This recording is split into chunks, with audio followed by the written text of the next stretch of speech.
प्रेम से बोलिए जितवाहन बाबा की जय, जितिया माई की जय। गुरु भाई बहना, मैं एक जीवित पुत्री का व्रत की कथा सुनाने जा रही हूँ। आश्विन मास कृष्ण पक्ष सप्तमी के दिन नहाई खाई की जाती है, अष्टमी के दिन उपवास रहते हैं, नवमी तिथि के दिन पारण यानी व्रत खोली जाती है। व्रत गाय की दूध से खोली जाती है। जो माता गाय के दूध से व्रत खोलती है उसका बच्चे का दीर्घायु होती है। तो चलिए कथा शुरू करते हैं। गुरु भाई बहना, एक राजा थे और एक रानी। राजा रानी दोनों बड़े प्रेम से रहते थे। धीरे धीरे समय बीत रहा था। राजा का ब्याह का 3-4 साल हुआ और रानी गर्भवती रह गई। राजा इस बात को जानकर बड़े प्रसन्न थे। धीरे धीरे समय बीता, 9वां महीना हुआ। रानी का औद्र से एक पुत्र जन्म लिया। राजा अपने पुत्र को जानकर बड़े प्रसन्न हुए। राजा का खुशियां अपरंपार था, खुशी का ठिकाना नहीं था। राजा पूरे राज्य में मिठाई बंटवाए, राजमहल की दुल्हन की तरह सजवाए। पूरा पमड़िया का नाच आया और राजा के द्वार पे नाच मोजरा हुआ। धीरे धीरे समय बीतने लगा। रानी फिर से गर्भवती हो गई और राजा का फिर से एक पुत्र जन्म ले लिया। गुरु भाई बहना, राजा का 2 पुत्र हो गया। राजा अपने दोनों पुत्र से बड़े प्यार करते थे। राजा का कलेजे का टुकड़ा था। राजा अपने बेटे को यदि थोड़ी देर ना देखते थे तो राजा बेचैन हो जाते थे। अरे कहाँ गया मेरा बेटा, कहाँ गया? सावन एक का नाम था, एक का नाम भादो था। राजा का बेटा का एक का नाम सावन और दूसरा का नाम भादो। अपने दोनों बेटा से राजा बड़े प्रेम करते थे। धीरे धीरे समय बीत रहा था। राजा प्रतिदिन शिकार पे जाते थे। एक दिन के बात है दीदी, राजा शिकार पे गए हुए थे। राजा का एक भी शिकार नहीं मिला था जंगल में। राजा पूरे भाग दौड़ कर रहे थे लेकिन शिकार नहीं मिला था। राजा कुछ ना कुछ शिकार लेकर आते थे। जब शिकार पे जाते थे तो खोजते खोजते इधर उधर भाग दौड़ करते करते राजा का चक्कर लग गया और राजा घोड़े से नीचे गिर पड़े। जब राजा घोड़े से गिर पड़े तो एक जादूगरनी थी। जादूगरनी राजा को देखी। जादूगरनी राजा को उठाकर अपने झोपड़ी में ले गई, क्योंकि जादूगरनी जंगल में रहती थी। राजा को मुंह पे छींटे मारी। राजा को होश आ गया। राजा झोपड़ी में पाकर आश्चर्य में पड़े गए। अरे मेरा घोड़ा कहाँ है और मैं कहाँ हूँ? तुम लोग कौन हो? जादूगरनी बोली, हे राजन, घबराइए नहीं, आप यहाँ पर बिल्कुल सुरक्षित हैं। आप गिरे थे, जंगल में गिरे पड़े थे और हम देखे आपको तो आपको हम उठाकर ले आए। राजा चिंता मत करिए, आपको हम कुछ भी नहीं करेंगे, बिल्कुल छोड़ देंगे। ये बात सुनकर राजा खुश हो गए, उठ के बैठ गए। राजा जो है, राजा अपने आप को आराम महसूस करने लगे। जादूगरनी का एक नौजवान सुंदर बिटिया थी। राजा के बगल में बैठ गई। राजा के सिर में अपने हाथों में तेल लेकर सहराने लगी। राजा का नींद जैसा आ गया। राजा बिस्तर पे सो गए। पलक झपक गया। शाम तो हो ही चुका था, रात्रि हो गया। अब क्या होता है कि जादूगरनी का बेटी राजा के कोरा में सो गई। सवेरा हुआ, चिल्लाने लगी जादूगरनी का बेटी, मैं लूट गया, मैं बर्बाद हो गया। ये राजा दुष्ट है, पापी है, मेरे साथ कितना गलत व्यवहार कर दिया। राजा तो दंग रह गए। सच में देखते हैं कि जादूगरनी का बेटी के साथ हम सोए हैं। राजा को कोई पता नहीं था। अब राजा बड़े मुश्किल में फंस गए थे। राजा का हक्का बक्का बंद था। जादूगरनी बोलती है कि राजन, यदि आप अपने जान का परवाह ना करते हैं तो मेरा बेटी से ब्याह ना करिएगा, लेकिन थोड़ा सा भी प्राण का फिक्र होगा तो मेरा बेटी से ब्याह करना होगा। यदि मेरा बेटी से ब्याह नहीं करिएगा तो ना जाने आपके साथ क्या करेंगे। एक गुरु भाई बहना, राजा जादूगरनी के बेटी से ब्याह करने के लिए तैयार हो गए। जादूगरनी की बेटी कहती है कि देखिए राजा साहब, आपके साथ हम ब्याह करेंगे, लेकिन पहले बता दीजिए क्या आप ब्याहता हैं। राजा हाँ में सर हिला दिए। क्या आपको संतान भी है। राजा हाँ में सर हिला दिए। आपको अपने बच्चे को त्याग करना होगा। राजा मुश्किल में फंस गए और सोचते हैं कि अरे मेरा पत्नी जो है कितनी अच्छी है, शकुंतला, मैं शकुंतला से कितना प्यार करता हूं और कैसे उसे त्याग कर सकते हैं, मेरा 2 बच्चे भी हैं। जादूगरनी न जाने क्या जादू चला दिया, राजा को मोह जाल में फंसा लिया। राजा शादी करने के लिए राजी हो गए। जैसा बोली वैसा कह के और राजा उससे शादी कर लिए। राजा जादूगरनी का बेटी से शादी करके अपने घर चले गए। राजा की पहली पत्नी जब शकुंतला देखी तो आश्चर्य में पड़ गई। स्वामीनाथ, मुझसे क्या भूल हो गया था, क्या हमको आपको कमी किए थे जो आप दूसरा ब्याह करके ले आए, कानों कान मुझे भनक ना होने दिए। राजा बोले, हे सुंदरी, इसमें मेरा कोई दोष नहीं, सारी बात बता दिए। शकुंतला बड़ी अच्छी स्वभाव की थी। राजा की दुख दर्द समझते हुए कुछ नहीं बोली। अब क्या होता है दीदी, धीरे धीरे समय बीतने लगा। समय बीतने लगा। राजा से छोटी रानी, वो तो रानी बन गई। जादूगरनी की बेटी बसचरनी की बेटी थी, बंजारन की, वो तो रानी बन गई। रोज बड़ी रानी के बारे में अनाप शनाप कहा करती थी। राजा नहीं स्वीकारते थे। उसे लगा बंजारन की बेटी का, बंजारन का कि हे भगवान, जब तक ये शकुंतला को घर से नहीं निकालेंगे तब तक पूरे घर की मालकिन हम नहीं बन सकते हैं। मेरा पास चाबी नहीं आ सकता है और कौन सा मैं उपाय लगाऊं।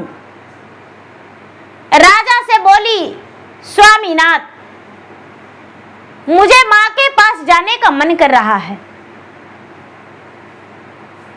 जादूगरनी के बेटी जो थी छोटी रानी अपने पति से बोली। उसके पति बोले कि तो ठीक है, चली जा। जादूगरनी अपना मैका गई मां के पास। मां से बोली, मां, सबक पर तूने ब्याह कर दिया है, उसका 2 बच्चे भी है, मुझे घुटन होता है, मैं क्या करूं। जादूगरनी बोली, अरे बेटी, इसमें कहने का क्या बात है, लो मैं थोड़ी सी तुम्हें लेप देता हूं, ये लेप उसके माथे में लगा देना। उसके बाद वो तोता बन के उड़ जाएगी, कानों कान किसी को पता भी नहीं चलेगा। बंजारन की बेटी सोचती है, छोटी रानी चलो बड़ी अच्छा की बात है। अब क्या होता है, वहां से लेप लेकर चल दिया। लेप में ना जाने क्या था। घर आई, बड़े प्रेम से अपने सवत के साथ मीठी मीठी बातें करने लगी। एक दिन के बात है, बड़ी रानी कहती है कि स्वामीनाथ, गांव के सभी लोग नदी जा रहे हैं स्नान करने के लिए। मैं तो जब भी जीवित पुत्री का व्रत का स्नान करने के लिए नहाई खाई दिन के मैं नदी जाती हूँ। यदि आपका आज्ञा हो तो क्या मैं नदी जा सकती हूँ?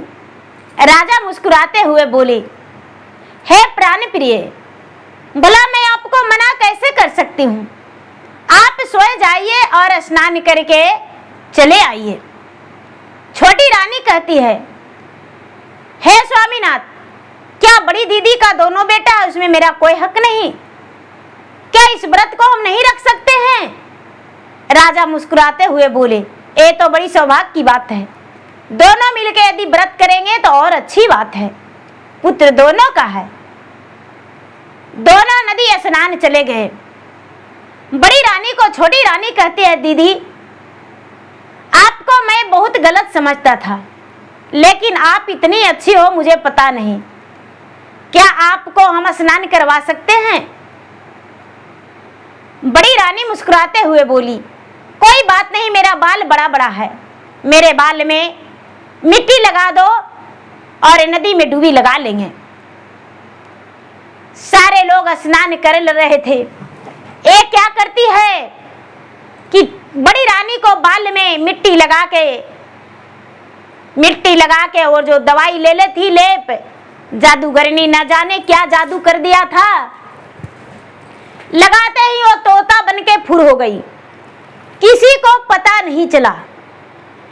छोटी रानी पूरा सीना पीट पीट के रोने लगी, हाय रे हाय, मेरा बड़ी रानी नदी में दह गई, मेरा बड़ी दीदी नदी में दह गई।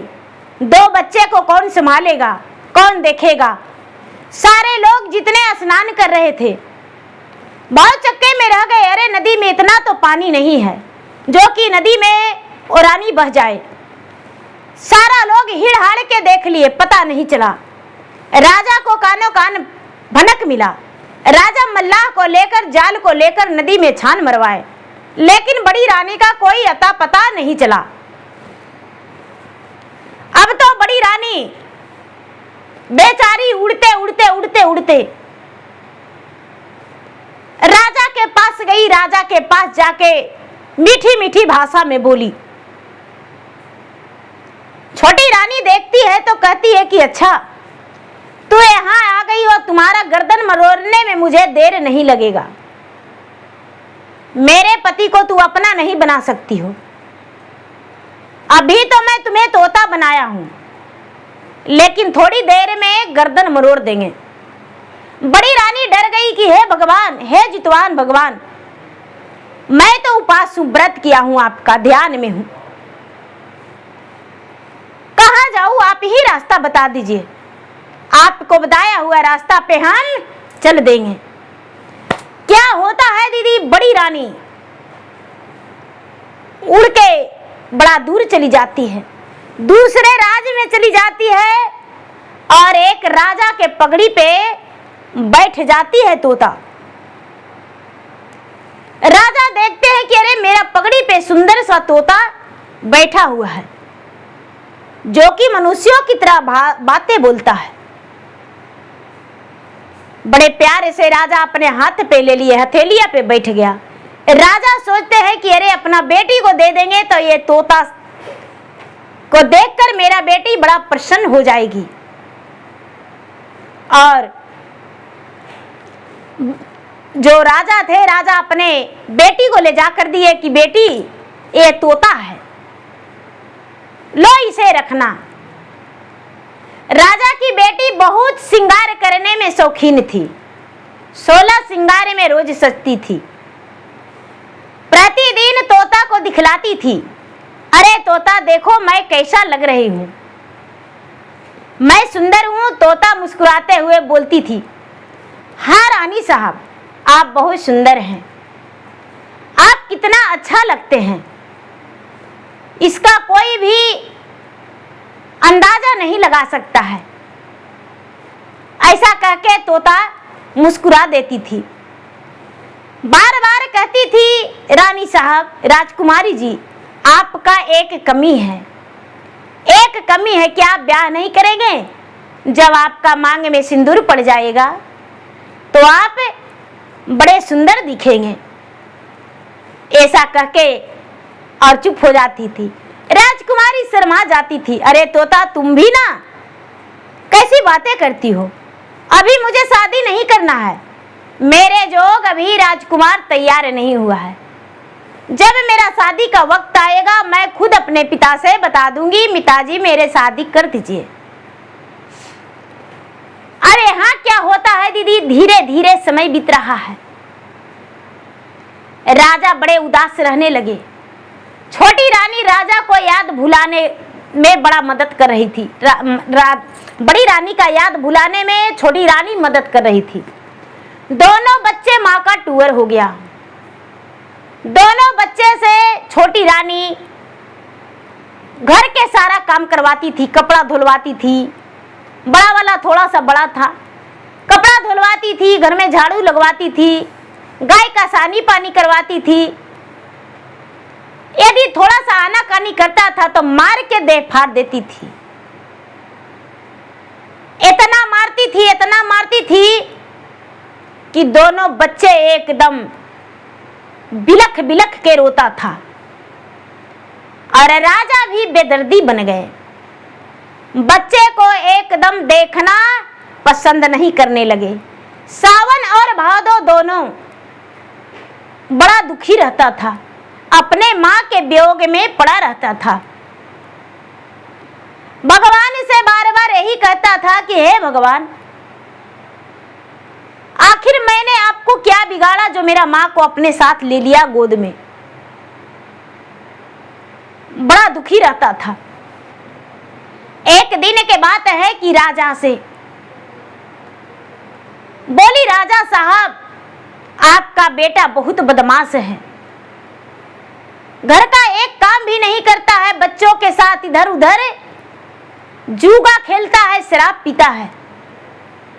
राजा को गुस्सा आया और नौकर को बोले, अरे दोनों के ले जाकर जान मार दो।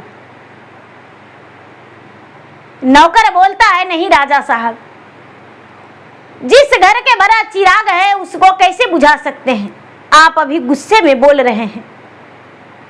उस दिन राजा चुप हो गए। अब लगा छोटी रानी को कि राजा मेरे बस में हो गए हैं। अब राजा को धीरे धीरे अपने बस में करके और दोनों बच्चे को मरवा डालेंगे। रोज दोनों बच्चे को शिकायत करते रहती थी। धीरे धीरे समय बीत रहा था। समय बीतते बीतते 1 साल बीत गया, 2 साल बीत गया, 3 साल बीत गया। क्या होता है दीदी, एक दिन तो रानी अजूबा कर दी, बिस्तर पे सो गई और बिस्तर पे सो के और राजा से कहती है कि राजा मेरा तबीयत बहुत ज्यादा खराब है, मेरा तबीयत इतना खराब है कि मेरा प्राण नहीं बचेगा। राजा घबरा गए कि अरे मेरा रानी को क्या हो गया। ऐसे भी मेरा बड़ी रानी ना जाने कहाँ चली गई, डूब मर गई, वही को भी पता नहीं है। छोटी रानी को कहते हैं कि बोलो रानी क्या हुआ। वैद्य जी को बुला देते हैं। छोटी रानी बोली, डॉक्टर बुलाइए, वैद्य जी बुलाइए, जो भी करिए जल्दी कीजिए, नहीं तो मेरा प्राण निकल जाएगा। क्या होता है दीदी, राजा चले जाते हैं वैद्य जी के पास। वैद्य जी आ जाते हैं, धीरे से उनका कानों में फुसफुसाती है कि आप राजा को हटा दीजिए। राजा हट गए। वैद्य जी बोले, राजा साहब थोड़ा बाहर जाइए, प्राइवेट बात करना है, न जाने रानी को क्या हो रहा है, आपके सामने शर्मा रही है। राजा हट गए दीदी,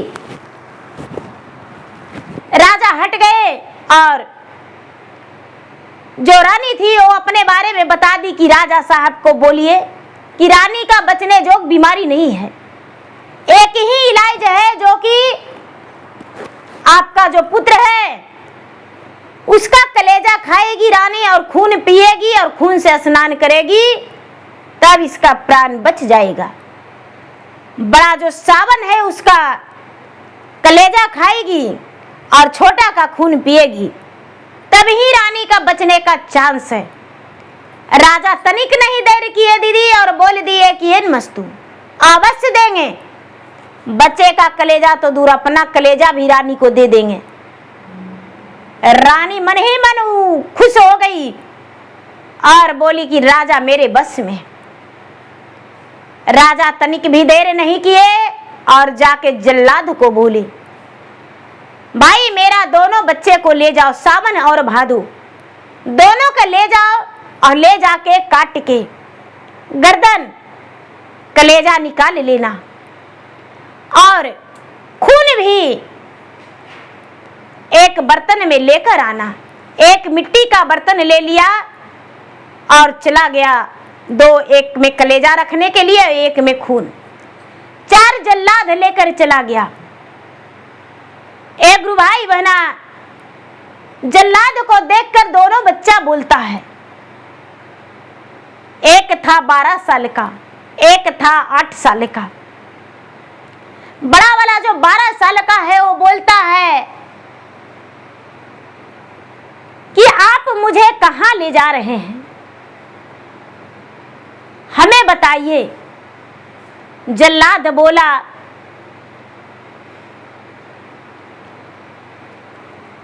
दुखवा के बतियाए को मार कहलो ना जा है जी, अरे कहल मोरा फट काले जा जी, तो हरि पिताए को मार आदि हले आदेश सवाजी, अरे बबुआ के मांगलन काले जाजी, अरे हाथवा पकड़ई ते को मार हाथ मोरा का पहे जी, अरे यदि करत दिलवा साले जी। जल्लाद कहता है कि बेटा क्या बताओ, तुम्हारे पिता कोमल कलेजा तुम्हारा मांगे हैं और क्या करूं, मुझसे ऐसा हो नहीं सकता है कि हम तुम्हें काट देंगे। याद करते हैं जब तो मेरा दिल सहलता है कि तुम्हारा प्राण हम कैसे ले सकते हैं, ये मुझसे नहीं होगा। तुम्हारी माता जो थी मेरा बहन के बराबर थी, मुंह बोली बहन थी, उसका हाथ का रोटियां खाते थे। मुझे समझ में नहीं आता है क्या करूं। दोनों राजकुमार कहता है कि देखिए यदि आप मुझे नहीं मारेंगे तो पिताजी आपको मार देंगे, आप मुझे मार डालिए। एक गुरु भाई बहना जल्लाद चारों थरथर थरथर कांप रहे हैं, इतना सुंदर राजकुमार को हम कैसे मार डालें, मुझसे ऐसा नहीं होगा, हम नहीं मारेंगे, हम राजकुमार को नहीं मारेंगे। एक गुरु भाई बहना क्या होता है, चारों जल्लाद कहता है कि बाबू मेरे पास कुछ रुपया है, वो रुपया ले लो और इस नगर को छोड़कर चला जाओ, हम राह में कुछ मार लेंगे जंगल में, हम तुम्हारा प्राण नहीं लेंगे। दोनों बच्चन चला जाता है वहां से जल्लाद बोलता है, देखो बेटा, कभी इस नगर में लौट कर मत आना, मुंह मत दिखाना, और नहीं तो राजा मुझे मार डालेगा। एक गुरु भाई बहना दोनों बच्चन जो है वो नगर त्याग करके पीछे नहीं मुड़ता है और चला जाता है। अब यहाँ की कहानी पहले यहाँ कर देते हैं, उसके बाद दोनों बच्चन की कहानी सुनाएंगे।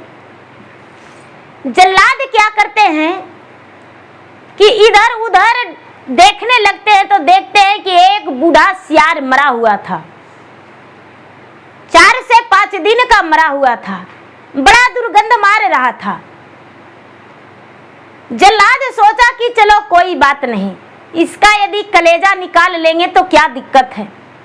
सियार को चीर के उसका कलेजा निकाल लिया और आंखें भी, और हड़िया में रख लिया, मटकी में। आगे बढ़ा तो देखता है कि एक कुत्ता भी मरा है। कुत्ता भी ज्यादा देर का मरा हुआ नहीं था, 4 से 6 घंटा का था। उसको काट के और थोड़ा सा रक्त निकाल लिया और चला गया, ले जाकर राजा को दे दिया। कुत्ता को भी कलेजा, सियार का भी कलेजा राजा को ले जाकर दिया। राजा को देकर बोला, जल्लाद राजा साहब, दोनों बच्चन लगता है खाता पीता नहीं था, एक का तो कलेजा मुरझाया हुआ था, एक का तो जरा सुंदर था, रक्त तो निकला ही नहीं। लगता है कि खाने को लिए छोटी रानी नहीं देती थी। राजा बोले, अरे उसे तो मार मार के हम कचूमर बनेले रहते थे, तनी मारते थे, कैसे वो मोटाता, सच में खून नहीं निकला होगा। राजा बड़े खुश हो गए। रानी देखी तो बड़ा बढ़िया से वो दोनों का कलेजा भूंज भूंज के बढ़िया से खाई, राजा को भी दिया, राजा भी खाए। दासिया जो थी उसका कलेजा फट रहा था। हे भगवान, इस कलेजा को रानी खुद के भूंज ले और खा ले, बढ़िया है। क्या होता है दीदी, बच्चा को जाने पर राजा के घर में अग्नि प्रवेश कर गया। रानी कलेजा खाई, राजा के घर में सुबह होते होते आग लग गया। राजा का सारा धन संपत्ति जय क्षय हो गया, जल के भरनष्ट हो गया। राजा के राजमहल में कुछ भी नहीं बचा। राजा अपने रानी को लेकर निकल गए। दाई दासिया भी प्राण बचा के बाहर हो गई। अब पूरे नगर के लोग राजा को कहने लगे कि राजा ये पापी है, दुष्ट है। राजा का दोनों बेटा न जाने कहां चला गया।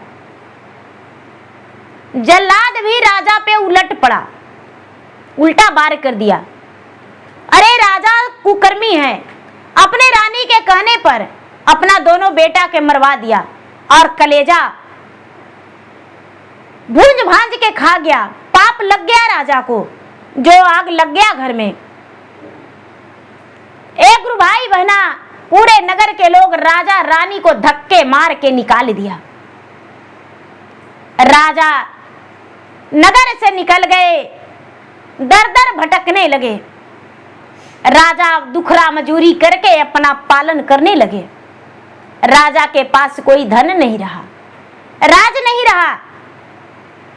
राजा इधर उधर भटकने लगे।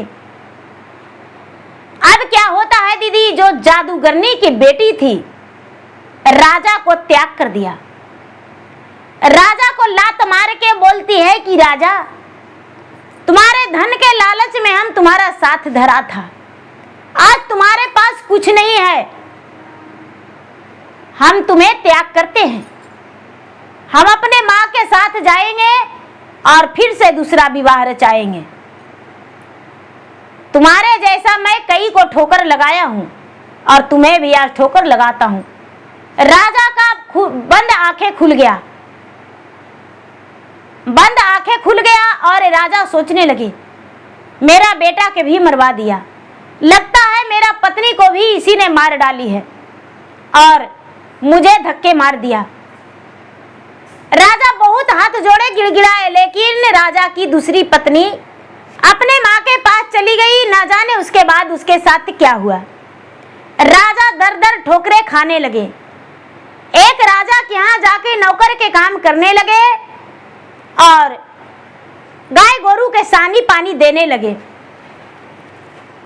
अब यहाँ क्या होता है दीदी, दोनों जो बच्चन है, दोनों बच्चन वहां से निकल देता है। चलते चलते चलते चलते एक राजा के यहाँ चला जाता है। राजा के द्वार पे दोनों भूखे प्यासे खड़ी हो जाता है। राजा देखते हैं तो राजा को ममता लग जाता है। बड़े प्यार से पूछते हैं, बेटा तू कौन हो? बच्चा बोलता है, नहीं मेरा माता है, नहीं मेरा पिता है, दुनिया में कोई नहीं है, मैं काम मांगने आया हूं। राजा सूखा मुंह देखकर कहते हैं, बेटा पहले भोजन कर लो। दोनों बच्चा भोजन करता है। उसके बाद राजा दोनों के नौकरी पे रख लेते हैं, एक का दरवानी करने के लिए और एक का सानी पानी।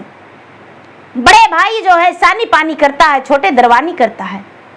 तोता अपने बच्चे को देखकर बड़ा प्रसन्न रहती है। तोता रोज रोज एक लड्डू बड़े बेटा को, एक लड्डू छोटे बेटा को रोज ला के देती थी। तोता को समझ में आ गया था, जान गई थी, पहचान गई थी कि वे दोनों मेरा बेटा है, सावन और भादो। लेकिन बेटा तो नहीं पहचाना था ना। क्या होता है, धीरे धीरे समय बीता। जिउतिया का दिन आ गया दीदी।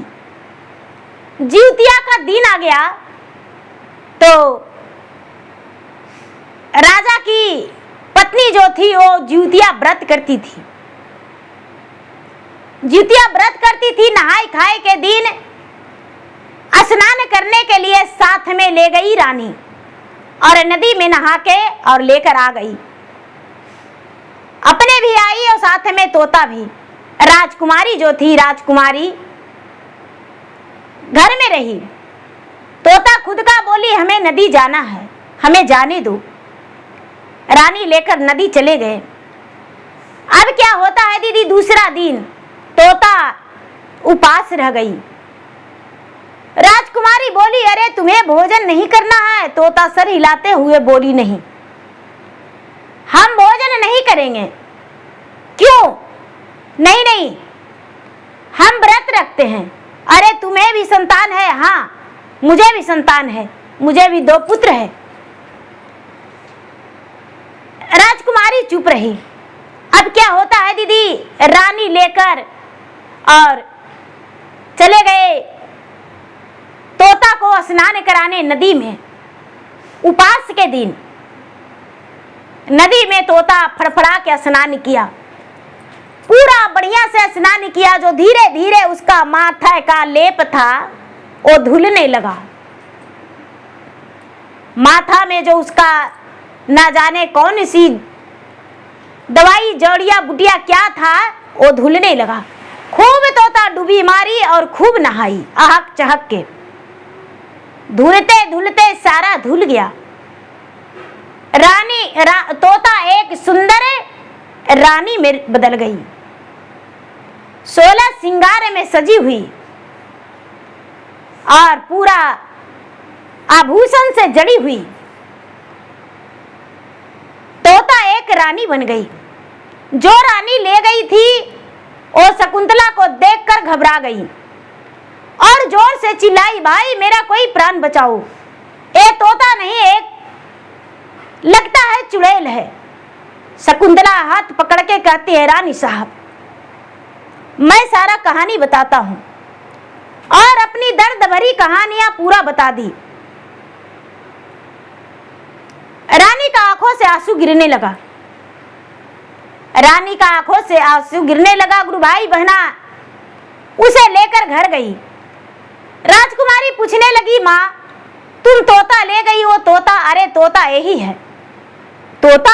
हाँ माँ, हाँ बेटी यही तोता है। शकुंतला बोली, हाँ राजकुमारी जी मैं ही तोता हूँ। अरे तू इतना दिन से तोता कैसे बन गई?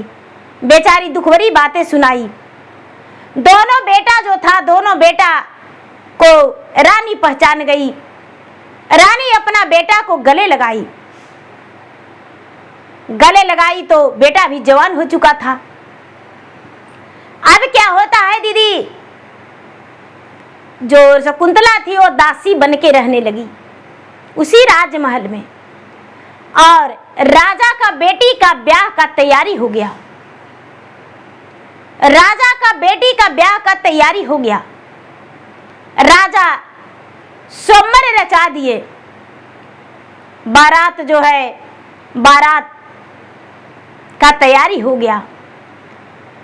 मंडप सज गया, दुल्हन सज गई और बाराती द्वार नहीं लगा। बाराती द्वार नहीं लगा किसी कारणवश। राजा बड़े मायूस थे। अब मेरा बेटी जन्मों जन्मांतर तक कुमारी रह जाएगी। राजा अपने सेना को भेजे, आखिर क्या कारण है जो बारात नहीं आया। पता चला कि जिस राजा के बेटा से राजा की बेटी का ब्याह होता वो राजा इस दुनिया से राजकुमार चला गया। राजा को सुनकर बड़ा शौक लगा। अब क्या होता है दीदी? वही बेचारी शकुंतला राजा से कहती है कि राजा साहब, छोटी मुंह बड़ी बात, यदि आप कहे तो मैं एक बात बोलूं। क्या क्या मेरा बेटा आपको राजकुमार नहीं दिखता है? आपके यहाँ नौकर का काम करता है इसलिए? राजा बोले, अरे ऐसा कैसा हो सकता है? राजकुमारी बोली, पिताजी मैं तो इस बात को बोलने के लिए बहुत दिन से सोचता था, लेकिन कह नहीं पाती थी इस बात को। ये तो मुझे स्वीकार है, एक पुत्री मैं आपका हूं और राजपाट क्या होगा, ए नौकर नहीं आपका जमाई बन के रहेगा, आपका बेटा भी बनेगा। गुरु भाई बहना, राजा शकुंतला की बेटा से अपना बेटी का शादी रचा दिए। सावन से शादी राजकुमारी का हो गया। राजकुमारी का हो गया दीदी। धीरे धीरे समय बीता, दोनों बड़ी बढ़िया से रहने लगे। समय बीता तो जो भादो था उसका भी राजा ब्याह कर दिए एक अच्छे राजघराने में, अच्छा राजकुमारी ढूंढकर। दोनों बेटा का ब्याह हो गया। जो शकुंतला थी जीवित पुत्री का व्रत करते रह गई। जीवित पुत्री का व्रत करते रह गई, तोता में भी और मनुष्य में भी। धीरे धीरे समय बीता, उसके घर में सावन का पत्नी का ओद्र से एक संतान जन्म लिया। भादो का पत्नी का भी ओद्र से संतान जन्म लिया। दोनों का अपना कहानी सारा बताया। दोनों बेटा कहता है अपने राज्य में एक बार जरूर जाएंगे, देखेंगे पिताजी का क्या हाल है। दोनों जब गया है दीदी तो पता चला कि राजा को यहाँ तो पता ही नहीं। राजमहल जल के भस्म हो चुका था। राज के लोग कहने लगे राजा साहब का बेटा सावन और भादो लौट आया है। रानी ने अपना सारी दुख की बातें सुनाए। सारे लोग कहने लगे कि रानी साहब उस दिन आप कहाँ चले गए थे?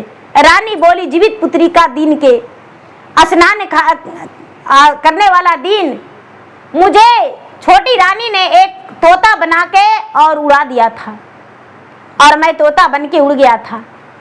आज मैं जीवतिया भगवान के कृपा से दोनों पुत्र को भी पा लिया और अपने राज भी वापस ले लिया। मेरा बेटा बहू पोता पोती से घर भरा है, अब पति का तलाश करना है। धीरे धीरे दोनों बेटा अपने पिता को तलाश करने लगा। जो राजा थे, राजा एक नौकर बन के किसी के यहाँ सानी पानी कर रहे थे। पता लगाते लगाते सावन और भादो अपने पिता को ढूंढ लिया और वहां से नौकरी पर से छुड़ा ले आया अपने राज्य में। और प्रजा लोग जो थे, प्रजा लोग राज वापस दे दिए। जो छोटी रानी थी वो दर दर भीख मांगी और भीख मांगते फिरी, दर दर भटकी। उसे तो रहने का भी ठिकाना नहीं मिला, लेकिन राजा का राज वापस मिल गया, पुत्र भी वापस मिल गया, पत्नी भी वापस मिल गई। और जो रानी थी, रानी सारा लोग के बताई, देखिए यदि हम जीवित पुत्री का व्रत नहीं करते तो मेरा पुत्र मुझे नहीं मिलता। जीवतिया भगवान के कृपा से मेरा पुत्र भी मिल गया और पुत्र को माँ भी मिल गए। तो इसलिए गुरु भैया बहना जीवित पुत्री का व्रत जरूर रखिए। तो गुरु भाई बहना देखिए सौतेली माँ क्या होती है। पिता भी उसके बस कहते हैं दीदी कि माँ मर ले, बाप चुतिया और दोसर ब्याह कर लिया तो पिता गोतिया। वही बात हुआ, गोतिया से भी ज्यादा दुश्मनी वही बाप किया, लेकिन वही बाप के लिए बेटा खोज ढूंढ के लाया, उसे राज वापस दिलाया, राजगद्दी पे बिठाया। तो प्रेम से बोलिए जितवाहन बाबा की जय, जितिया माई की जय।